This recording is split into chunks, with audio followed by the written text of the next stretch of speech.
Oke, Assalamualaikum warahmatullahi wabarakatuh. Perkenalkan, nama saya Rodiatul Hasanah dari Fakultas Tarbiyah Prodi PAI dari kelas 3D. Dan di sini saya akan menjelaskan sedikit perbedaan tentang pendekatan, strategi, model, metode, dan teknik dalam pembelajaran. Dan di sini merupakan tugas mata kuliah model dan strategi belajar mengajar. Dosen pengampu Dr. Ahmad Irfanul Mutatin. Oke, lanjut. Dan di sini ada beberapa poin pembahasan. Yang pertama yaitu pendekatan, yang kedua strategi, yang ketiga model, yang keempat metode, dan yang terakhir yaitu teknik. Dan di sini ada beberapa pembahasan. Jadi yang pembahasan pertama yaitu pendekatan pembelajaran, yang kedua strategi pembelajaran, yang ketiga model pembelajaran, dan yang keempat metode pembelajaran, dan yang kelima yaitu teknik pembelajaran.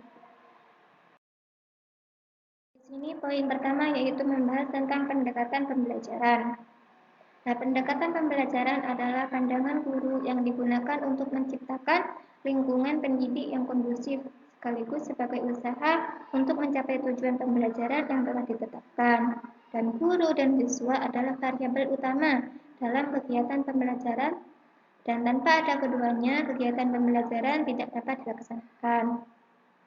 Oleh karena itu, pendekatan pembelajaran dilihat dari orientasinya dibagi menjadi dua, yaitu pendekatan pembelajaran berorientasi pada guru dan pendekatan pembelajaran berorientasi pada siswa. Jadi sini maksudnya pendekatan pembelajaran adalah pandangan guru atau pusat guru yang digunakan untuk menciptakan lingkungan pendidik yang kondusif sekaligus usaha untuk mencapai tujuan pembelajaran yang telah digunakan. Dari sini, guru dan siswa termasuk variabel utama dalam kegiatan pembelajaran.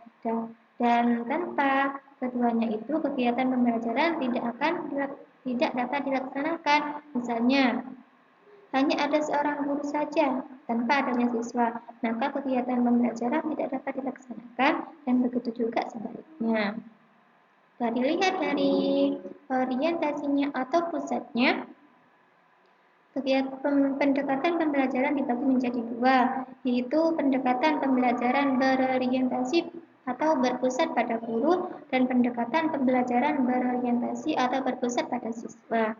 Jadi artinya pendekatan pembelajaran dilihat dari pusatnya itu dibagi menjadi dua.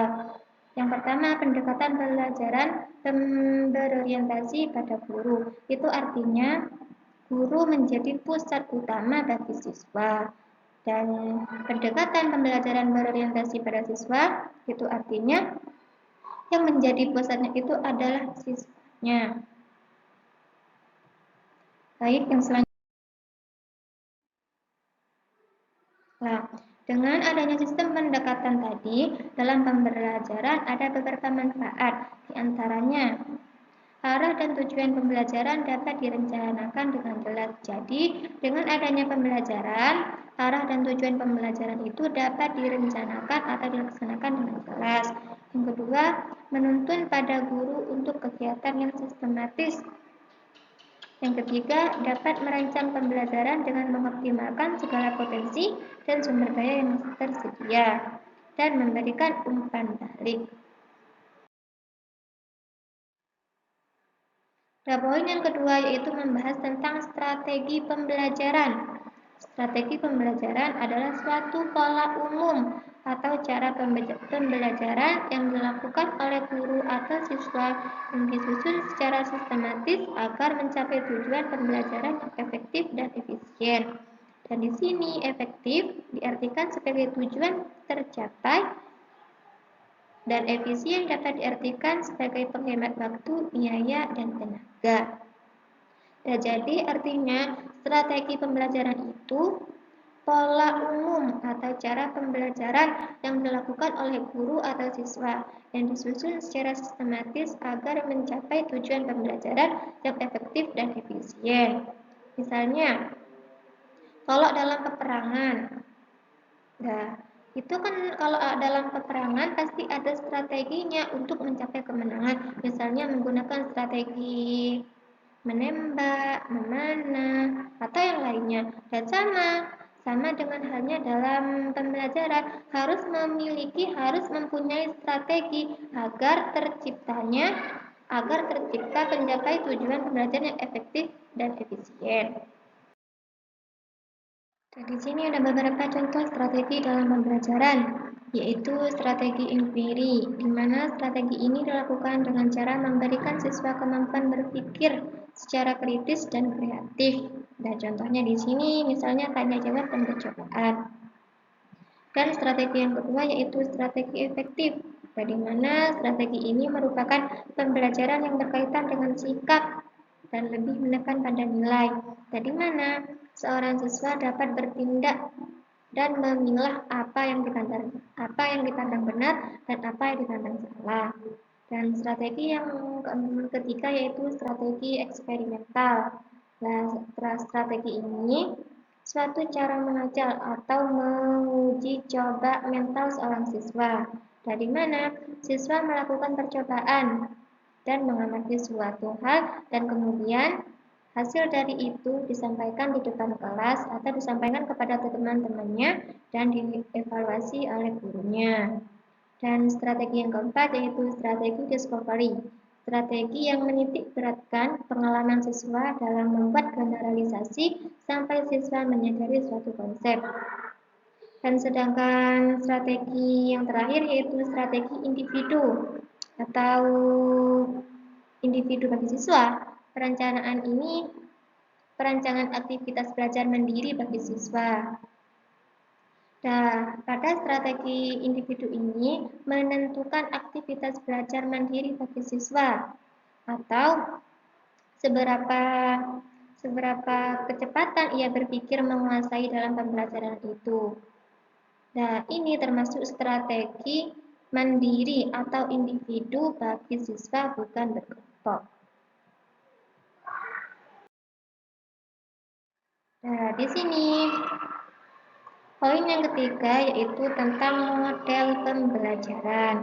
Di sini, model pembelajaran adalah sebuah bentuk pembelajaran yang digambarkan dari awal sampai akhir pembelajaran, yang dikemas secara khas oleh pendidik.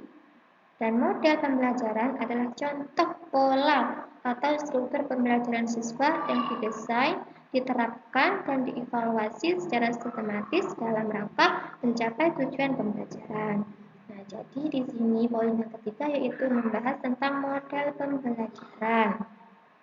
Di sini model pembelajaran itu adalah sebuah bentuk pembelajaran atau gambaran dari awal sampai akhir pembelajaran yang dikemas secara khas oleh pendidik. Dan dapat diartikan juga model pembelajaran itu adalah contoh atau pola struktur pembelajaran siswa yang didesain oleh guru atau pendidik dan diterapkan dievaluasi secara sistematis dalam rangka untuk mencapai tujuan pembelajaran yang efektif dan efisien. Dan di sini ada beberapa macam-macam model dalam pembelajaran. Yang pertama yaitu pengajaran langsung atau direct instruction. Adalah model pembelajaran yang dirancang khusus untuk menunjang proses belajar siswa yang terstruktur dengan baik dan diajarkan dengan pola kegiatan bertahap. Jadi, pengajaran berlangsung ini adalah model pembelajaran yang dirancang khusus untuk menunjang proses belajar siswa dan terstruktur dengan baik yang diajarkan dengan pola kegiatan yang bertahap.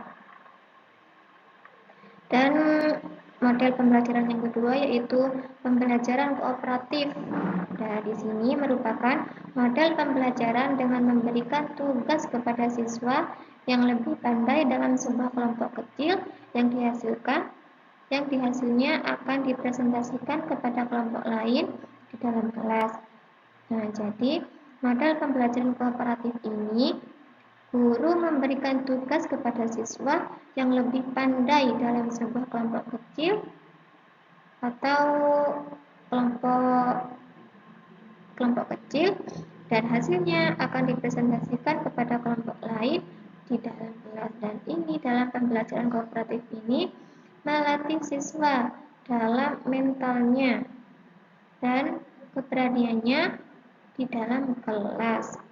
Dan di sini model pembelajaran yang ketiga yaitu pengajaran berdasarkan masalah, di mana pengajaran berdasarkan masalah ini adalah pembelajaran yang menggunakan masalah nyata atau autentik dan tidak terstruktur dan bersifat terbuka bagi peserta didik untuk membangun dan mengembangkan keterampilan dan menyelesaikan masalah dengan cara berpikir kritis dan membangun pengetahuan baru. Dan di sini artinya pengajaran berdasarkan masalah. Nah, metode model ini menggunakan pembelajaran. Nah, di sini model yang ketiga ini pengajaran berdasarkan masalah. Artinya, model pembelajaran yang menggunakan masalah nyata atau autentik dan tidak terstruktur dan terbuka bagi peserta didik untuk mengembangkan keterampilannya dan menyelesaikan masalah dengan cara berpikir kritis untuk membangun pengetahuan baru. Dan model pembelajaran yang keempat yaitu inquiry atau belajar melalui penemuan.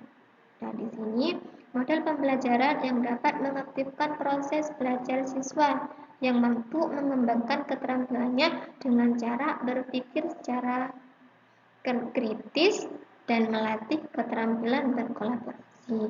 Dan di sini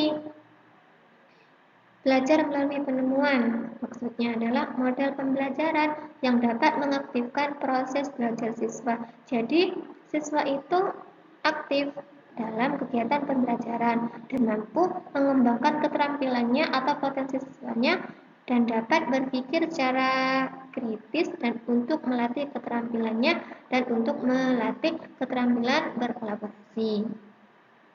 Dan di sini guru atau pendidik juga dapat membuat model pembelajaran yang lain dengan cara yang lain melalui para ahli atau para tokoh dan bisa diterapkan di sekolah atau di lembaga-lembaga.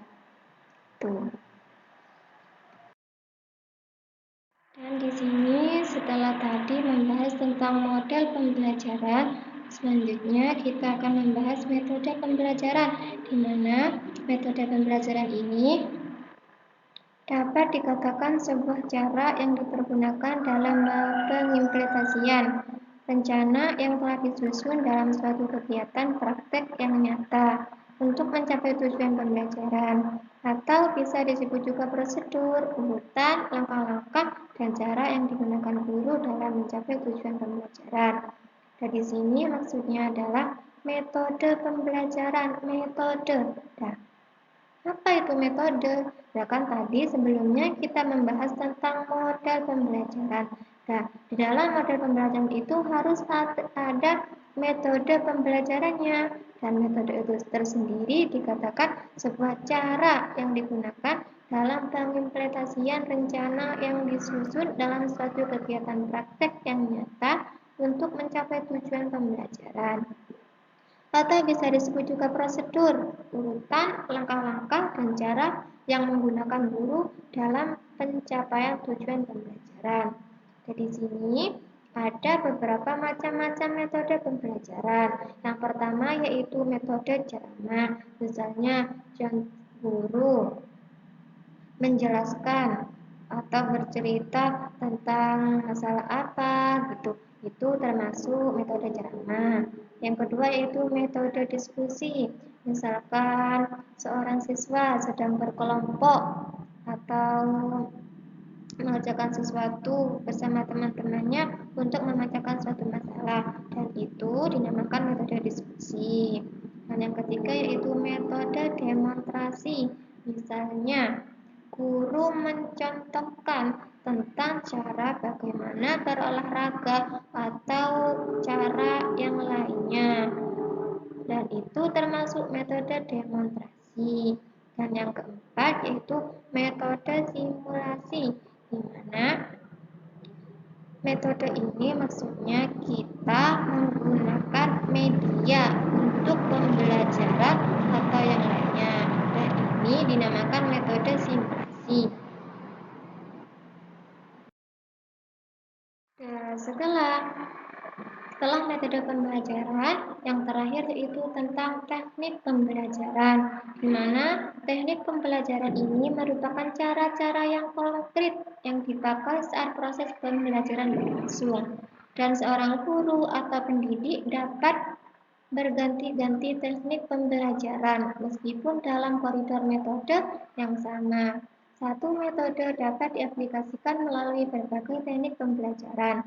Jadi artinya di sini itu teknik pembelajaran merupakan cara-cara yang konkret yang dipakai saat proses pembelajaran berlangsung. Dan di sini seorang guru atau pendidik dapat berganti-ganti teknik pembelajaran meskipun dalam koridor metode yang sama.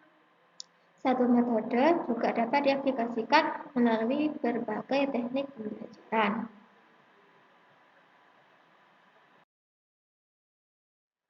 Dan di sini mulai dari awal kita membahas tentang pendekatan, pembelajaran, strategi pembelajaran, model pembelajaran, dan metode pembelajaran, dan juga teknik pembelajarannya. Dan ditarik kesimpulan bahwa pendekatan dan pembelajaran itu titik tolak atau sudut pandang terhadap proses pembelajaran. Sedangkan strategi pembelajaran adalah suatu kegiatan pembelajaran yang harus dikerjakan guru dan siswa agar tujuan pembelajaran dapat dicapai secara efektif dan efisien. Model pembelajaran adalah contoh pola atau struktur pembelajaran siswa yang didesain dan diterapkan dan dievaluasi secara sistematis dalam rangka mencapai tujuan pembelajaran. Sedangkan metode pembelajaran adalah cara-cara menyajikan bahan pelajaran pada peserta didik untuk mencapai tujuan yang telah ditetapkan. Sedangkan teknik pembelajaran adalah cara yang dilakukan seseorang dalam mengimplementasikan metode secara spesifik. Dan itu merupakan kesimpulan mulai dari pembahasan awal sampai akhir.